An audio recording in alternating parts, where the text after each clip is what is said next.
काही करून आम्ही तुतारीचा उमेदवार पाडणारच असा निर्धार आता या समाजाने केलेला आहे। वारं सुटायच्या आधीच त्यांना त्या सुटणाऱ्या वाऱ्याची दिशा समजते असं म्हणतात। मग तरीही शरद पवार फसले कसे हा प्रश्न कोणालाही पडतो। मित्रहो नमस्कार। शरद पवार यांच्यासारखा कसलेला नेता या राज्यात दुसरा नाही। त्यांचे अंदाज त्यांचे डावपेच नेहमीच यशस्वी होतात। वारं सुटायच्या आधीच त्यांना त्या सुटणाऱ्या वाऱ्याची दिशा समजते असं म्हणतात। मग तरीही शरद पवार फसले कसे हा प्रश्न कोणालाही पडतो। मोहोळ मतदारसंघामध्ये हमखास विजय मिळण्याची शक्यता असलेल्या सिद्धी कदम यांना दिलेली उमेदवारी ऐनवेळी मागे घेतली गेली। त्यामुळे मोहोळच्या जनतेत आणि मातंग समाजामध्ये मोठा रोष आहे। काही करून आम्ही तुतारीचा उमेदवार पाडणारच असा निर्धार आता या समाजाने केलेला आहे।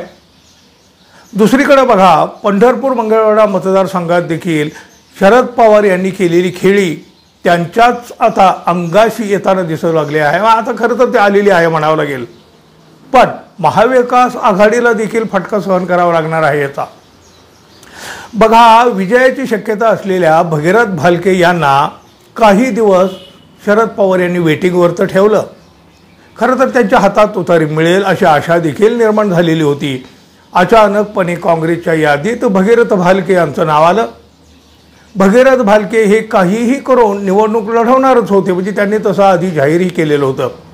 भालके यांच्या उमेदवारीचं जोरदार स्वागत मतदारसंघात झालं आणि बघा, अखेरच्या दिवशी शेवटच्या यादीत शरद पवार यांनी अनिल सावंत यांचं नाव घोषित केलं।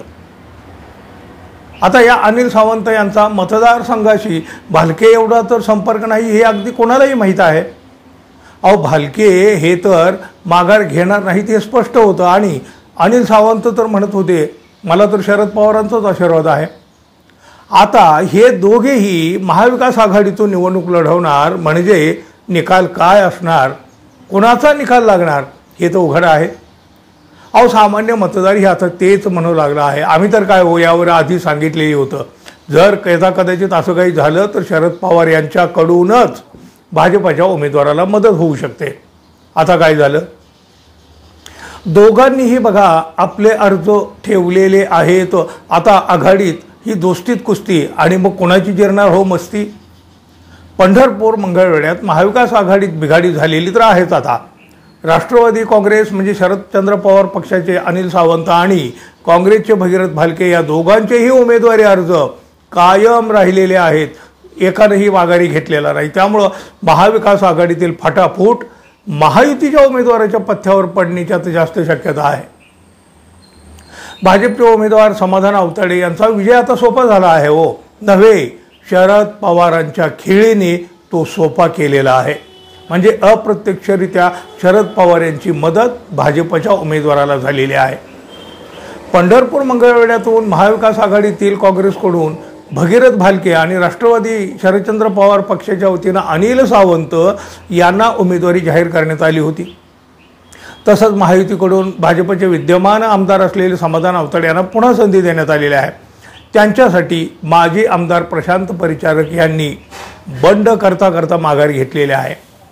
महाराष्ट्र नवनिर्माण सेनेनेही पंढरपूरमध्ये आपला उमेदवार जाहीर केलेला आहे। राज ठाकरे यांनी निष्ठावंत असलेले दिलीप धोत्रे यांना या निवडणुकीच्या मैदानात उतरवलं आहे। त्यामुळे पंढरपुरात आता चौरंगी लढत होणार आहे हे तर निश्चित झालेलं आहे। मत विभागणीचा फायदा आपोआप भाजपच्या उमेदवाराला होऊ शकतो। काँग्रेसचे भगीरथ भालके तर राष्ट्रवादी शरदचंद्र पवार यांचे अनिल सावंत या दोघांचीही समजूत काढण्याचा प्रयत्न झाला होता अशी देखील माहिती आहे। मात्र या दोघांनीही निवडणूक लढवण्यावर आपली भूमिका ठाम ठेवली। त्यामुळे पंढरपूर मंगळवेढ्यामध्ये आता काँग्रेस आणि राष्ट्रवादी शरदचंद्र पवार गटात मैत्रीपूर्ण लढत होणार हे आता स्पष्ट झालं आहे। ही कसली मैत्रीपूर्ण लढत, तुलाही नको मलाही नको तसा या मतदारसंघातील निकाल देखील आता स्पष्ट होऊन गेलेला आहे या सगळ्या प्रकारामुळे। भाजपचे आमदार समाधान आवताडे, मनसेचे उमेदवार दिलीप धोत्रे, शरदचंद्र पवार पक्षाचे उमेदवार अनिल सावंत आणि काँग्रेसचे उमेदवार भगीरथ भालके अशा प्रमुख उमेदवारांमध्ये पंढरपूर मंगळवेढ्यात ही लढत आता होते। मतदारसंघातला सामान्य माणूस देखील अचंबित होऊन हा सगळा खेळ पाहत आहे. शरद पवार यांच्यासारखा चाणक्य देखील इथं कसा फसला, हा एकच सवाल सध्या प्रत्येकाच्या ज्याच्या त्याच्या चेहऱ्यावर दिसत आहे. वेळ तर आता निघून गेली आहे बघा. तरीही कोणाचा कोणाला पाठिंबा वगैरे असं जर काही घडू शकतंही कदाचित. हे जर काही घडलं तर मात्र निश्चितपणे वेगळं काहीतरी चित्र दिसेल. पाहूया काय काय होतंय ते आता दिसेलच. पण मित्रांनो, तोपर्यंत आपण आपल्या चॅनलला सबस्क्राईब करावं एवढी एकच अपेक्षा आहे. धन्यवाद. पुन्हा भेटू. तोपर्यंत नमस्कार.